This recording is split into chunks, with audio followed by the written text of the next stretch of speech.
Eu queria dizer, para começar, e para que não reste qualquer dúvida, que a FENPROF é defensora do ensino presencial e, para que não reste qualquer dúvida, queremos dizer também que a pior coisa que poderá acontecer, ou que poderia acontecer aos alunos em Portugal e aos professores e à escola, era não estarem reunidas condições, não só para que as escolas abram presencialmente, com a presença de todos nas escolas, mas para que se mantenham abertas. E, portanto, nós estamos perfeitamente de acordo com aqueles que defendem, e as teses que têm sido conhecidas, de que o ensino presencial é indispensável, e não é por acaso, não foi hoje que há já alguns meses que a FENPROF tem vindo a distribuir e a divulgar precisamente esse MUP e esse cartaz. Nada substitui o professor, mas também nada substitui a escola, e também, portanto, nos revemos, por exemplo, em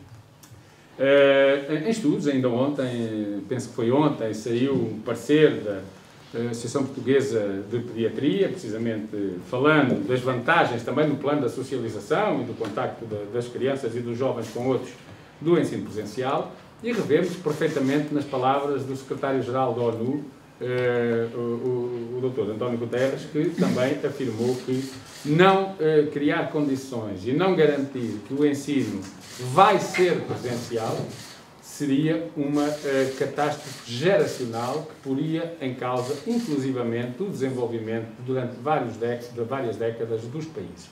Portanto, para nós, a questão principal é essa, é que não se volte novamente atrás. Evidentemente que há aspectos que ninguém domina, sei lá, os problemas que aí poderão vir epidemiológicos e que poderão levar a uma situação que ninguém deseja, mas tudo deve ser feito para que não voltemos a esse tempo.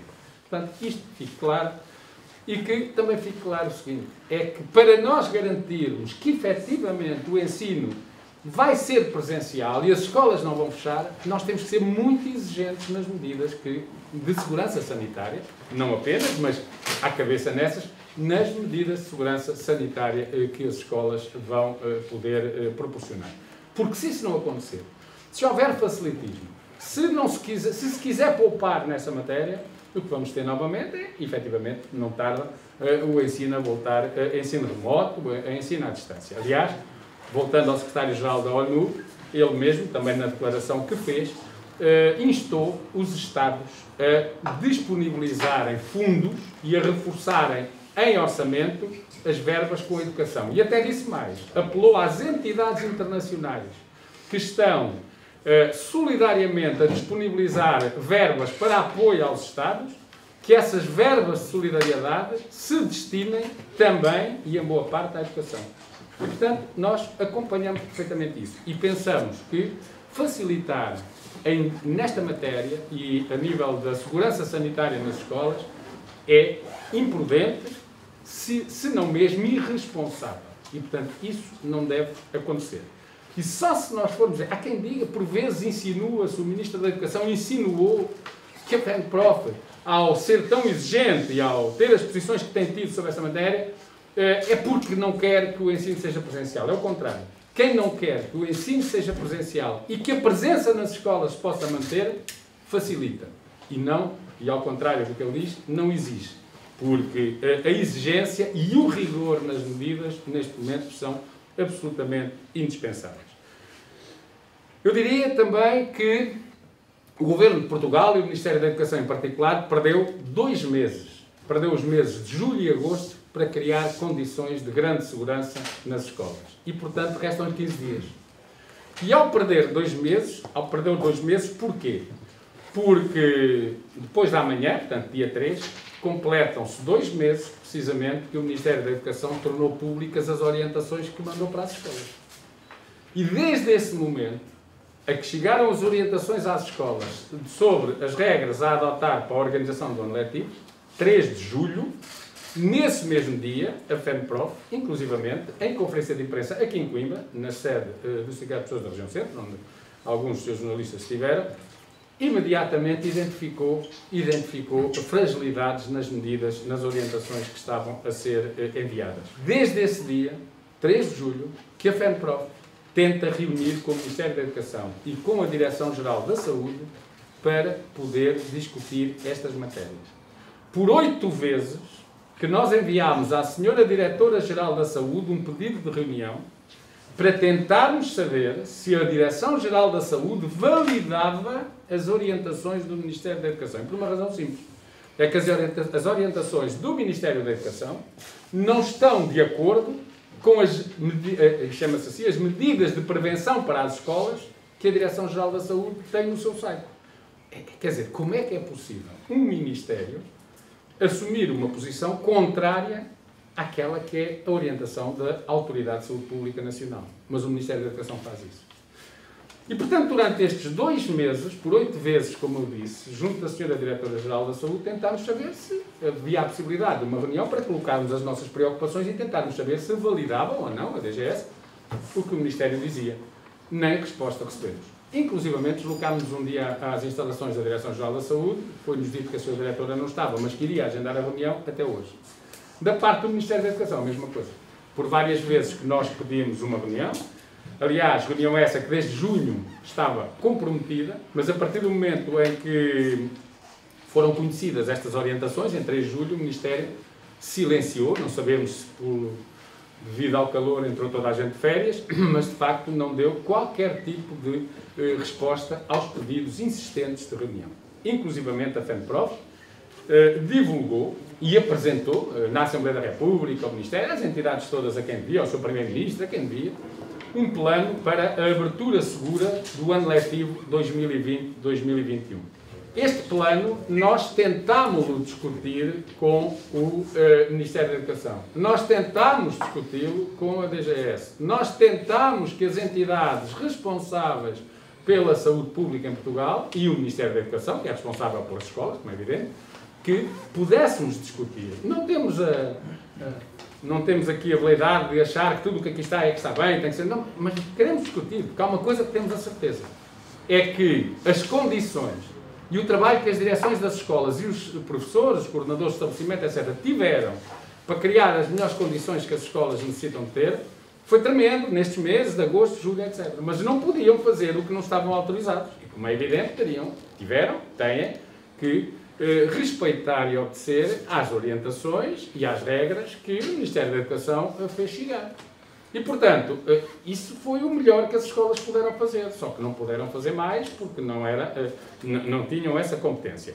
E, portanto, neste momento, compete-nos dizer, porque é verdade, que não estão criadas as condições de segurança sanitária necessárias para que, em segurança, as escolas possam abrir entre 14 e 17 de setembro.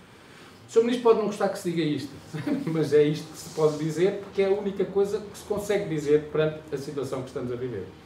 E como não foi possível reunir com a Sra. Diretora-Geral da Saúde, nem com o Ministério da Educação, e fazemos-lo há 2 meses, como eu já disse, que o tentamos, hoje mesmo está a seguir uma exposição que nós fizemos sobre a situação em Portugal para o Diretor-Geral da Organização Mundial de Saúde, para a OIT, para a Unesco, para a Unicef, ou seja, as entidades que são responsáveis e convocam o Dia Mundial do Professor, para a Internacional de Educação e para a OCDE. São entidades internacionais que têm tido posição e estão preocupadas com as questões da educação e hoje mesmo fizemos uma exposição sobre, por um lado, o silêncio absoluto do Ministério da Educação em relação e da Direção-Geral da Saúde a esta matéria das escolas. Por outro lado, dizendo também que temos propostas e denunciando quais são as situações que não foram até agora resolvidas. Como disse, o Governo de Portugal perdeu o mês de julho e de agosto para criar as condições necessárias para que as escolas pudessem abrir em segurança e toda a gente, com confiança, pudesse, de facto, iniciar a sua atividade a meio do mês de setembro. Segue também hoje disposições, aliás, temos mantido sempre esse contacto para a Assembleia da República, para todos os grupos parlamentares, pedindo que a própria Assembleia da República assuma responsabilidades que deve assumir face à inoperância e à inépcia do Sr. Ministro da Educação, do Ministério da Educação e do Governo em relação às escolas. também enviamos para o Conselho Nacional de Educação, uma vez que tem uma palavra a dizer sobre esta matéria, e para a Confederação Geral dos Trabalhadores Portugueses, a CGTP, na medida que aquilo que se passar nas escolas e o que puder acontecer na sequência da falta de cuidado e de segurança sanitária nas escolas tem repercussão na sociedade, e nomeadamente nas pessoas que trabalham. Porque se os filhos voltarem para casa, este é um problema complicado novamente para quem trabalha, é um problema complicado para as famílias, é um problema complicado para as empresas, é um problema complicado para a economia nacional. E, portanto, este facilitismo com que as coisas estão a ser feitas é absolutamente inaceitável e também deve merecer daí uma atenção particular e uma intervenção no sentido de haver respostas adequadas. O que é que nós identificamos como principais aspectos negativos? E não vou dizer o que é que propomos, porque, como disse, esse plano para uma abertura segura do ano letivo já o apresentámos e, portanto, ele está aí, depois poderão ver, mas o que é que nós identificamos que, de facto, não foi tratado, não foi resolvido? Desde logo, e à cabeça, a falta de um rastreio nacional à Covid-19 junto à comunidade escolar. Os testes continuam a ser recomendadíssimos e em vários países, temos visto na comunicação social, eles estão a ser feitos. Aqui, pelos vistos, vão-se reforçar os rastreios, vão-se reforçar os testes, mas nas escolas não e à comunidade escolar não, porque convém não fazer, que é para não saber, na ignorância, portanto, as coisas vão funcionar. Eu lembro que, a nível da educação, só foram feitos testes quando as creches abriram, antes das creches abrirem. E foram encontrados 59 casos. Podemos dizer, eram só 59, pois, quantos teriam sido se estas 59 pessoas tivessem ido trabalhar. Porque as escolas, efetivamente, não são um espaço de maior contágio que a comunidade. Mas na escola, refletir-se-á aquilo que aconteceu na comunidade. E se na comunidade nós tivermos situações de surtos e de contágio de tudo isso, como aconteceu em Reguengos, por exemplo, evidentemente que eles chegam à escola, porque os miúdos vêm de casa, não é? Eles chegam à escola. E na escola, os alunos vão estar uns encostados aos outros. E vão estar em interação com um corpo docente em que metade das pessoas já tem mais de 50 anos e um bom número de professores já tem mais de 60 anos. Estamos a falar de um corpo docente envelhecido, assim como os funcionários. Não é? E estamos a falar num primeiro ciclo do ensino básico, onde o governo português decidiu que as crianças, no primeiro ciclo, nem sequer vão estar de máscara. É incómodo, eu estou completamente a transpirar, eu sei. E dar aulas durante um dia inteiro de máscara é tremendo.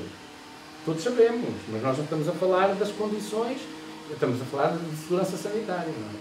Segundo, temos uma situação que é a da constituição das turmas. A Direção-Geral da Saúde, se formos ao site, uma das medidas que recomenda é precisamente a constituição de pequenos grupos. No ensino secundário isso aconteceu quando as aulas abriram no dia 18, as turmas foram divididas. Aqui, apesar de a Assembleia da República ter tido uma proposta nesse sentido, o Grupo Parlamentar do Partido Socialista, com a abstenção do PSD, reprovaram, portanto não permitiram a aprovação da divisão das turmas, e depois as orientações para o Ministério da Educação, do Ministério da Educação para as escolas, dizem que as turmas vão manter a dimensão que tinham, quer dizer, que vão até aos 30 alunos em alguns setores do ensino. Como não há dimensão das turmas, não há distanciamento. Essa é outra das regras que o Ministério da Educação viola as orientações da Direção-Geral da Saúde. Outro aspecto também, que, em nossa opinião, não está cautelado, é o do número de trabalhadores não docentes, se quisermos chamar pessoal auxiliar das escolas, para a limpeza e higienização, que tem vindo sempre a ser cada vez mais facilitado. Nós sabemos que as escolas têm uma falta de pessoal auxiliar que não tem a ver com a pandemia, é anterior à pandemia. Nós sabíamos que as escolas em Portugal tinham uma carência de cerca de... Pois os números variam, mas os melhores, os mais favoráveis, dizem que só faltam 3.000 funcionários e há quem diga que para ser, digamos, correto, seriam necessários mais 5.000. Bom, o Ministério da Educação diz que vai reforçar com 500, das quais 300 são a pessoal auxiliar. Nós estamos a falar de 811 unidades orgânicas, entre agrupamentos, com muitas escolas, alguns deles, não é? Este aqui pertence ao Eugênio de Castro, não? E escolas não agrupadas. 811. Se o Ministério lá colocar 300 funcionários, não dá meio funcionário em média por estabelecimento. Não chega para nada. Não chega para nada. Quer dizer, claro que meio é melhor do que uma perna só, não é? Mas quer dizer, não chega para nada. E, portanto, porquê é que são precisos mais trabalhadores auxiliares? Porque é preciso higienizar os espaços entre cada utilização. E quando se fala em espaços, não estamos a falar só de salas de aula. Estamos a falar de salas de aula, estamos a falar de laboratórios, estamos a falar de ginásios, estamos a falar de refeitórios, estamos a falar de instalações sanitárias, estamos a falar de corredores. É preciso que o pessoal auxiliar esteja, porque os corredores vão ter que ter circuitos. Bom, e os circuitos têm que estar alguém para orientar os miúdos. E nos recreios tem que estar alguém para tentar aquilo que também é recomendado pela Direção-Geral da Saúde, que é os pequenos grupos que estão em contacto na sala de aula, se manterem mais ou menos esses pequenos grupos em espaço aberto e não contactarem com outros, para evitar ao máximo os contactos. Mas isso tem que lá estar alguém. Quem é que vai ser? Não há, os trabalhadores não docentes das escolas chegam para isso? Não, uns casos, um caso ou outro é capaz. Mas há um corpo também, ele envelhecido, em termos de trabalhadores de educação, tal como os docentes, em que muita gente está de baixa. Depois temos o problema das máscaras. E relativamente às máscaras, aqui há dois aspectos. Um deles tem a ver com esta questão de os pequenos, dos 6 aos 10 anos, é incómodo. Não é? Isso aí não vale a pena repetir, não é? Não terem máscara. Bom, mas quer dizer, nós nem sabemos bem, e até a ideia que há, como eu disse há pouco, é de que os níveis infecciosos são iguais aos outros e a transmissão pode existir também, nomeadamente para os adultos, que são os professores. E, portanto, parece-nos a nós que isto deveria ser repensado e também, já agora, se bem percebi há dias uma declaração da Sra. Diretora-Geral da Saúde, estariam a pensar nisso. Mas espero que pensem. Agora, aqui na nossa vizinha Espanha, é a partir dos 6 anos, portanto, não se pode facilitar. E depois tem a ver com a máscara em si.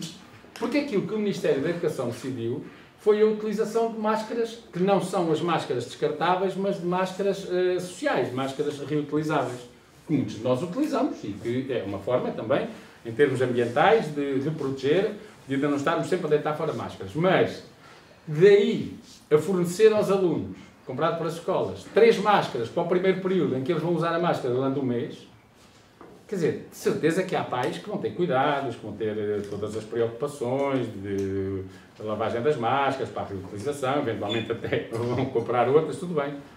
Mas quer dizer, isso, há pais assim, há pais que não vão fazer isso, e há miúdos que como é que vão usar a máscara, onde é que a vão guardar, como é que vão andar com ela, como é que vão tratar dela, mas no outro dia estão lá na escola, ao pé do professor também e do colega. Portanto, não nos parecia-nos a nós que a melhor solução seria a solução que foi encontrada para o secundário, que era todos aqueles que não tivessem máscara, a entrada no dia era fornecida, a saída tinham que deitar fora. Pronto, e portanto, essa é, aliás, nos sítios onde se exige mais segurança, num lar, num hospital, etc., é assim que funciona, não é? Nós até podemos levar a nossa máscara, temos que atirar ou deitar fora, se for descartável, ou guardar se for destas, reutilizável, e é-nos dado uma limpa, é o mínimo da higiene. Isso também não está previsto. Depois, a questão das doenças de risco, que é outro problema, e que se calcula que os professores sejam, cerca de 10% dos professores tenham doenças que estão tipificadas como grupo de risco, levam a que sejam integrados em grupo de risco para a Covid-19. E não está nada previsto. Não está nada previsto. A única coisa que está prevista é o que está na lei geral, em que quem tiver uma doença de risco fica durante 30 dias protegido em casa e a partir do 31º dia fica sem salário. É cortada toda e qualquer remuneração. Nem sequer pode entrar de atestado médico, porque ele não está doente. Ele tem uma doença, quer dizer, ele pode trabalhar em condições normais. Se não houvesse pandemia, há muitos professores que são hipertensos, são aquilo que estão a trabalhar, sem problema. Têm ali os cuidados que tem que ter qualquer pessoa nesta situação. Agora, nesta situação de pandemia, em que estão tipificadas as doenças do grupo de risco, tinha que haver uma proteção. Claro, a primeira coisa é o professor pode, com a declaração médica, dizer que quer ficar em teletrabalho, mas é preciso haver teletrabalho. Mas tem que ser protegidos, quer dizer, e nem pode o Governo pensar que vai, por exemplo, ao abrigo do estado de contingência, colocar a educação como serviços essenciais, os professores como trabalhadores de serviços essenciais e, portanto, tenham ou não tenham doença de risco, têm que ir trabalhar. Porque depois isto vai ter custos para a saúde e, eventualmente, para a vida das pessoas. E a FENPROF, se tiver custos para a vida das pessoas, repetimos, alguns não gostam, mas isso é um problema, quem não gosta não come, costuma dizer-se, não é? Nós, se houver situações que ponham em risco a vida de professores que nós representemos, pois nós avançaremos na justiça por irresponsabilidade, ou neste caso responsabilidade, neste caso material também, não moral, porque de facto é de todo inaceitável. Portanto, a proteção de quem tem doença de risco tem que existir. Porque os 30 dias com o salário por completo é, digamos, a legislação para doenças de risco que foi encontrada antes de haver pandemia. Ninguém adivinhava, é verdade, ninguém adivinhava que vinha aí uma situação como esta que pode durar meses. Agora, ela existe, a legislação tem que ser adequada. Não se pode dizer a uma pessoa que tem uma doença oncológica, que, portanto, não pode ir trabalhar, está 30 dias em casa, a partir do 31º dia até ao final do ano não tem salário. Nem tem qualquer tipo de apoio, nem subsídio, nem nada. Isto não é aceitável. Depois há ainda também as questões que têm a ver com o reforço das escolas com professores para apoio pedagógico acrescido aos alunos. Todas as escolas têm uma certeza, e toda a gente tem, é que não se pode começar este ano letivo como se o ano passado tivesse sido normal, não tivesse acontecido nada. E, portanto, o Ministério da Educação veio dizer que ia haver um reforço do número de professores, e disse 2.500 professores. É evidente que 2.500 professores é melhor do que 1.500, ou do que 500, ou do que nada. Embora insuficiente. Já agora, só para se ter ideia, como eu disse há pouco, temos 811 unidades orgânicas, agrupamentos e escolas, 2.500 pessoas dá uma média de 3 por escola. Agrupamento. Há agrupamentos, isto sobretudo agrupamentos, mas escolas secundárias também, quer dizer, mais 3 colegas, isso já eram 3 professores mais, já eram precisos antes da pandemia, para tudo aquilo que era necessário fazer, para os apoios aos alunos, para as coadjuvações. Agora, o Ministério da Educação disse que estes 3 professores eram para reforçar as tutorias, para reforçar as coadjuvações, para reforçar os apoios, para reforçar as equipas multidisciplinares. Estão a ver? Eu já vou em 4 coisas, não é? Para reforçar, com certeza, todo o apoio que é preciso dar a alunos com necessidades educativas especiais, que precisavam ter tido apoio direto, que precisavam ter tido apoio presencial, que precisavam ter tido terapias e que não tiveram. E que agora tiveram atrasos maiores e criou-se fosse maior para os outros e que precisam de apoio reforçado. Era para isto tudo. 3 era pouco. Mas pronto, é como diz o povo, vale mais pouco que nada. Agora, onde é que estão esses 2.500 professores? É que nós não sabemos ainda. Porque o Ministério da Educação fez as contas e percebeu que as escolas, para respostas normais, iam ter este ano, na contratação, a meio de agosto, como aconteceu, a meio de agosto, no dia 14 de agosto, teve a colocação de mais 2.500 professores contratados para este ano, agora que começa, do que teve o ano passado. E como fez essa conta, falou de mais 2.500 pessoas. Mas tem que dizer tudo. É que estes 2.500 professores a mais contratados, só 1.511 são para substituir os que se apresentaram o ano passado. O ano passado apresentaram-se 1.511. Portanto, estes têm que substituir logo 1.511. E depois temos mais professores em situação de doença, houve mais a pedir a deslocação este ano por doenças incapacitantes, temos mais professores em situações de mobilidade, temos mais professores que, por atingirem a idade que o permite, tiveram reduções de componente letiva. E, portanto, estes 2.500 professores a mais na contratação são absorvidos por as necessidades que as escolas têm, por situações normais de funcionamento. E até, o que é estranho, é que o Ministério este ano só tenha metido nos quadros 872 e depois tenha contratado 8.000. Com horários completos para o ano todo. Porque quer dizer que eles são precisos nos quadros. Portanto, a precariedade aqui marca lugar claramente. Mas, independentemente agora disso, não é essa a questão que estamos a falar, é que, em nossa opinião, se vai ter que haver um reforço, ou se pode haver um reforço de 2.500 pessoas, porque a ter tinham que ser mais, mas pode haver, e ele ainda não foi feito. Aliás, esses 2.500 pessoas não podia ser do género, colocam-se 3 aqui, 3 acolá, ali são só 2, ali 4, porque o Ministério entendeu que tinha que haver critérios. Quais eram os critérios para as escolas pedirem esse reforço? Quais eram os requisitos? Quais eram os professores? Eram para que áreas? Eram para que setor de ensino? Eram para... Nada disso se sabe, nada disso foi feito. Portanto, os professores não foram colocados. Os 2.500 professores não foram ainda colocados. O que foram colocados foram os professores que as escolas precisavam, mesmo sem pandemia, para poder cumprir a sua missão.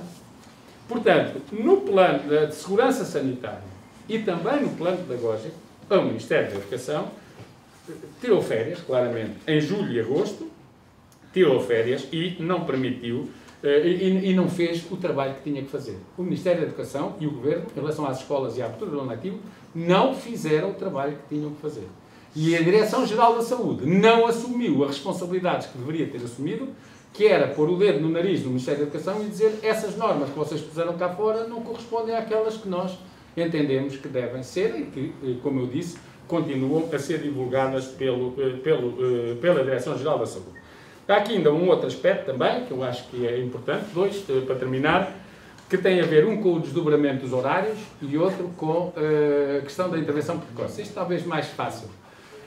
O Ministério da Educação não tem medidas, e há muitos pais preocupados, relativamente a crianças com necessidades educativas especiais, e falamos aqui, em particular, com deficiências que retiram a autonomia, que obrigam outro tipo de resposta e que as escolas tinham que ter e que não têm. Não houve esse tipo de reforço para as escolas.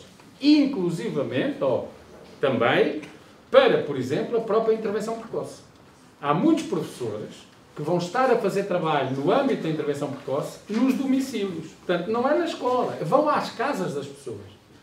E que medidas de segurança sanitária reforçadas, quer para as pessoas, quer para esses professores, é que estão previstas. Nenhuma. Aliás, penso que o Ministério até se esqueceu disso, porque nem sequer fala nisso nas suas orientações. A última nota tem a ver com a questão dos desdobramentos das turmas. Eu aqui, desdobramentos, para se perceber, dos horários duplos, para dizer assim, um só com aulas de manhã, um só com aulas de tarde. Pronto, para ser mais simples. É evidente que esta não é uma medida que seja, digamos, do ponto de vista pedagógico, a melhor solução.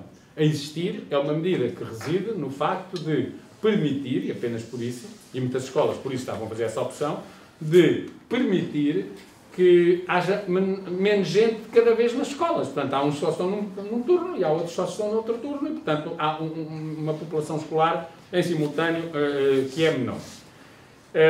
O Ministério da Educação proibiu isto no primeiro ciclo, está a impedir, disse só excepcionalmente é que está a permitir, portanto, não permite isso, e houve muitas escolas que o propuseram e não permitiu, alegando, para nós a questão é o que é que alega, alegando que se trata que a escola, o primeiro ciclo, tem que ser uma escola a tempo inteiro. Isto tem sempre.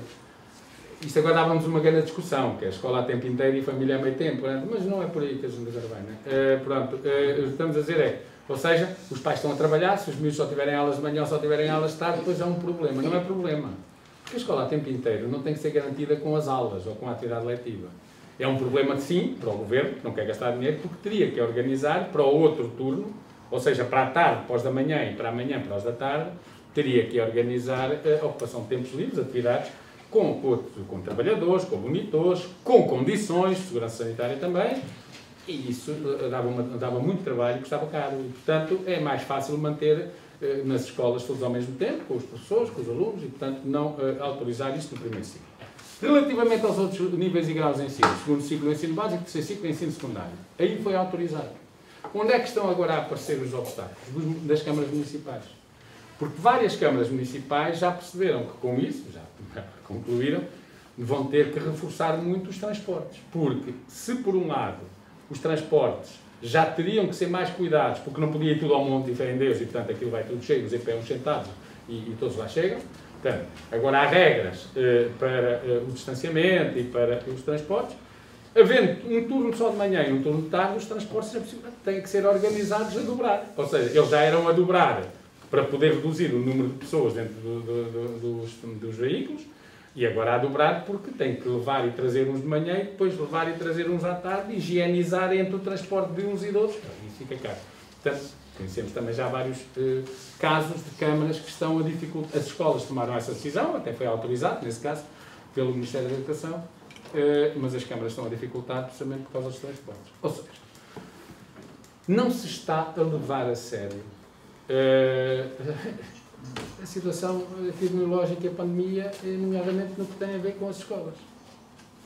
Evidentemente que se na comunidade não houver casos, as escolas não os vão ter, porque os vírus não se matricularam para lá estar, não é? Não estão lá instalados, mas é evidente que, havendo na comunidade, a escola vai potenciá-los. Porque é um espaço de encontro de muita gente. E, portanto, parece-nos a nós que se o Ministério da Educação e o Governo perderam 2 meses, são 2 meses perdidos, julho e agosto, porque não fizeram nada, apesar de tantas vezes chamar a atenção, de tantas vezes procurarmos reunir, de tantas vezes enviarmos documentos, de tantas vezes termos insistido na necessidade de reforçar as medidas, ao menos que estas 2 semanas que faltam sirvam para alguma coisa. É, como se costuma dizer, à portuguesa, que é, não se faz quando se deve e depois faz à pressa. Mas tem que ser feita qualquer coisa. E não se pode estar a esperar, se calhar, pelo dia 7, que é quando o Governo diz que vai anunciar medidas de contingência, porque senão o que nós corremos o risco é que, quando os alunos regressarem às escolas, alguns milhares de professores entreguem as declarações de risco de doença de risco e outros milhares de professores com doenças entreguem atestado médico. E as escolas não funcionam assim. E nós queremos que as escolas funcionem. As escolas têm que funcionar. Os alunos, por razões de natureza pedagógica, têm que funcionar. Os professores não podem continuar a ter as suas casas transformadas em salas de aulas, em escolas, a serem permanentemente posta em causa a sua privacidade, a terem que atender das 8 da manhã à meia-noite com os alunos, com os pais, com os colegas, as reuniões. Não podem. As pessoas têm que ter o seu horário de trabalho. Aliás, há sítios onde isso já está também, onde se mantém o teletrabalho, já está, aliás, há orientações que o teletrabalho não deve durar mais que 5 horas por dia, em que tem que haver o direito a desligar e tudo isso. Portanto, para os professores, para os alunos, para a sociedade, para as famílias, para a economia. Portanto, não é só a questão... É preciso que o ensino presencial volte e que se mantenha. Mas é preciso que haja governantes responsáveis que criem condições para que isso seja possível acontecer. E é isso que a FENPROF hoje, dia 1 de setembro, está aqui a repetir e a pedir que, de facto, sejam tomadas as medidas adequadas para que as escolas funcionem, porque senão vai ser um problema. Os exemplos são claros. Em Berlim, menos de 2 semanas depois, 41 escolas já tinham fechado, 600 alunos já estavam infectados, e noutros países, na Coreia do Sul e outros, onde as escolas abriram e fecharam, e nós queremos que as escolas abram e se mantenham abertas. Depois cá estarão os professores em condições de segurança sanitária, com certeza, para o trabalho que bem sabem e que tão bem têm vindo a desenvolver, embora tão pouco reconhecidos sejam por quem o devia fazer, desde logo os governantes deste país.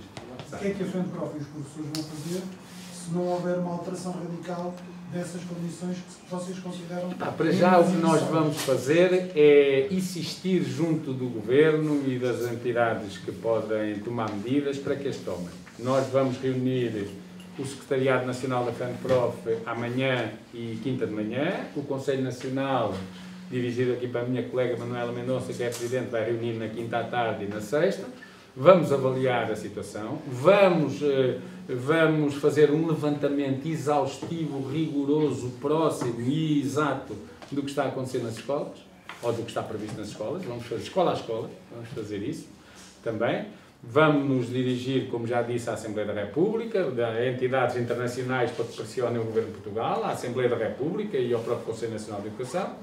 Para já, a nossa opção é fazer tudo o que estiver ao nosso alcance para que se criem as condições. E para isso é ter propostas, é insistir, é não desistir de as exigir e, portanto, para já não vamos fazer outra coisa. E para já aquilo que nós já decidimos foi que, se houver situações que ponham em causa a vida das pessoas e que decorram, de facto, não serem tomadas medidas, pois aí agiremos em conformidade na representação dos próprios professores, claro. Mas isso... para já esperemos que não aconteça. Para já aquilo que nós queremos e mais desejamos é que as condições que são insuficientes sejam criadas as condições que são necessárias. É o que nós queremos. Portanto, se vamos fazer as lutas, isto, aquilo, aquilo outro, isso não está, para já não estivemos a discutir isso, porque, quer dizer, a questão aqui para nós não é fazer lutas, a questão aqui para nós é ter condições nas escolas, não é? Portanto, ameaçar com uma coisa qualquer, ameaçar com uma greve, mas só se fosse uma greve por tempo indeterminado. Enquanto não estiverem criadas, as pessoas não voltam às escolas. Quer dizer, isso então estamos o ano inteiro, não? Ou dizer, vamos fazer greve dia 14, mas depois estamos lá dia 15. Isto não tem sentido, quer dizer, portanto, não é isso que está em cima da mesa. O que está em cima da mesa é a responsabilização dos governantes para o fazerem. E mais, se o Ministério da Educação não criar as condições necessárias para que a segurança sanitária e continuar bloqueado relativamente àquilo que tem ouvido e que tem chegado às condições para as escolas, acho que de uma vez por todas o Ministro da Educação tem que assumir que não tem condições para continuar à frente da educação em Portugal, porque nem essas condições criou e, portanto, se ele não é capaz de as criar, só tem um caminho a seguir, que é admitir-se e dar lugar a quem tenha mais competência do que ele tem. podemos estar daqui a um mês a falar que as escolas estão fechadas, por aquilo tudo que elencou, falta de rastreios, o número de trabalhadores não docentes, higienização dos espaços, todas estas aspectos negativos que elencou. Podemos ou não, ou que estão algumas, ou que começam a fechar outras, ou que vão fechar novamente, ou que há ciclos de ensino que vão encerrar. O Ministério da Educação está a preparar-se para que eventualmente o terceiro ciclo e o secundário encerrem e o primeiro e o segundo ciclo se mantenham, mas ao mesmo tempo também tardamos em conhecer os tais meios tecnológicos, os tais computadores para os professores, para os alunos, para toda a gente que estão para chegar. Os 400 milhões, toda a gente ouviu falar deles, os computadores ainda ninguém os viu, mas virão com certeza, não é? Pode ser que haja aí algum negócio tipo Magalhães ou qualquer coisa e que seja difícil às vezes fazer tantos de uma vez.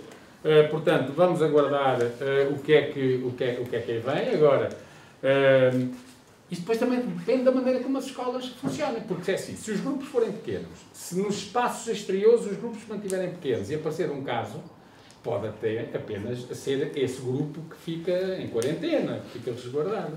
É evidente que se andar tudo a monte, e se não houver higienização e se adequada, se não houver regras de segurança que são as necessárias, as escolas podem fechar completamente, não é? Concorda com a medida de se aparecer um caso numa escola, a escola não fecha apenas os contactos mais próximos? Acho que depende, acho que aí não há, eu aí não sou técnico de saúde, mas acho que aí depende da situação, dos contactos que o aluno estabeleceu, se for de um grupo que estava mais confinado, o próprio grupo, isso aí acho que é uma avaliação que compete à Autoridade de Saúde avaliar. Aliás, nós uma das coisas que propomos neste plano é precisamente que em cada concelho, em cada município, a Autoridade de Saúde local seja implicada. Ou seja, parece-nos a nós que as escolas já disseram, nós estamos em condições, está tudo limpinho, está tudo isto, está tudo aquilo. Portanto, estamos em condições de abrir. Parece-nos a nós que era avisado, e devia acontecer, que a Autoridade de Saúde local, portanto aqui a Delegação de Saúde, deveria visitar as escolas do concelho e ser ela a dar o visto. Porque se alguma coisa correr mal, a responsabilidade vai cair em cima de quem? Ou dos diretores, ou dos professores. E, portanto, a Autoridade de Saúde diz, não, isto não está em condições, ainda não pode abrir. Portanto, devia haver uma intervenção ativa, tal como no Plano Nacional há da Autoridade Nacional de Saúde, a Direção-Geral da Saúde, deveria haver, e temos defendido isso desde o início, para além do rastreio prévio, para já evitar que situações de epidemia de infecção entrassem dentro da escola, não é? Devia haver, digamos, um visto, chamemos-lhe assim, da Autoridade de Saúde local, dizer se está em condições, como tem os hotéis, os restaurantes, aquele selo do Safe, portanto, a dizer que está tudo em condições, devia haver uma coisa do género que devia ser a autoridade local a fazer, porque senão a responsabilização é de quem? Mas não está nada previsto também, isso não está, isso já dava trabalho, isso já era uma chatice, isso já não sei. Há professores deste grupo de risco que admitem e equacionam pedir para ficar em teletrabalho? Sim, é a primeira coisa que as pessoas devem fazer, aliás, há até quem já tenha pedido. Há pessoas até que já o fizeram, só que até agora a resposta que têm recebido é que não havendo teletrabalho, portanto sendo o ensino presencial, que não é autorizado porque não há. Por exemplo, vamos admitir, se o ensino secundário ou o terceiro ciclo, como eles falam, têm falado voltar a teletrabalho, ou toda a educação, por razões epidemiológicas, claro que essas pessoas podem trabalhar. E é isso que tem pedido. Há vários colegas nossos que já o fizeram, mas foi indeferido o pedido. Agora, não sei, portanto, agora, hoje... Mas se isso avançar, qual é a alternativa? É substituir o professor? Pois, pelo menos se o professor meter a declaração e como tem doença de risco, não há teletrabalho e fica em casa, o Ministério não tem alternativa, tem que meter substituição, os alunos ficam sem aulas. Portanto, não pode exigir a um doente oncológico que vá para dentro de uma sala de aula com mais 30 pessoas respirar uns para cima dos outros. E haverá professores suficientes para... Não há. Pois não há. Não há. Esse vai ser outro problema. Quer dizer, mas o Ministério da Educação, aliás, porque eu lembro que antes de nós termos entrado em pandemia, não é? O primeiro caso em Portugal acho que apareceu no dia 2 de março e depois as escolas tiveram o último dia de aulas no dia 13 e já não houve aulas no dia 16 de março. Pronto, foi assim. Mas quando chegámos ao final do primeiro período letivo do ano passado, o grande problema, que aliás a comunicação social também dava nota, era a falta de professores. Em particular as regiões de Lisboa e do Algarve, regiões mais caras, do ponto de vista do alojamento, e ao mesmo tempo, porque como o grande número de professores se concentra no Norte, mas havia muita gente deslocada, mas com a aposentação dos colegas mais velhos no Norte e aqui no Centro, os colegas que estavam no Alentejo, no Algarve ou em Lisboa começaram, a não ser os que se lá fixaram começaram a voltar para as suas terras. E, portanto, isso começou-se a notar imediatamente lá embaixo. E, portanto, eu lembro que antes da pandemia, primeiro período do ano passado, em novembro do ano passado, por exemplo, há inúmeras reportagens das televisões, por exemplo, precisamente por escolas que não tinham professores. E já não estamos a falar de horários incompletos, que às vezes são meia dúzia de horas, que nem dá para a deslocação da pessoa, não é isso. Estamos a falar de horários completos. E em disciplinas, eu lembro da geografia, o inglês também, e outras, em que já se começava a notar. Essa é uma irresponsabilidade do Ministério da Educação, porque o problema do envelhecimento do corpo docente é conhecido. O problema da falta de jovens a procurar os cursos de educação é conhecido. Nós sabemos, escolas superiores de educação, que têm tido 0 candidatos para os cursos de professores. 0. Não é pouco, é 0. Nós sabemos que muitos jovens, milhares de jovens professores que estiveram nas listas dos concursos já desapareceram, portanto foram fazer outras coisas, desistiram, não são professores mais, nem sequer concorrem. Há para aí uns 10 mil. No imediato, o que era necessário mas são pessoas qualificadas, têm formação profissional, são profissionalizados sobre isso. A primeira coisa que o Governo tinha que garantir era chamar esse de novo. Isto era fundamental. Mas ninguém chama, ninguém atrai professores que já encontraram outra solução de vida. E ninguém atrai jovens para os cursos. Nenhum Governo consegue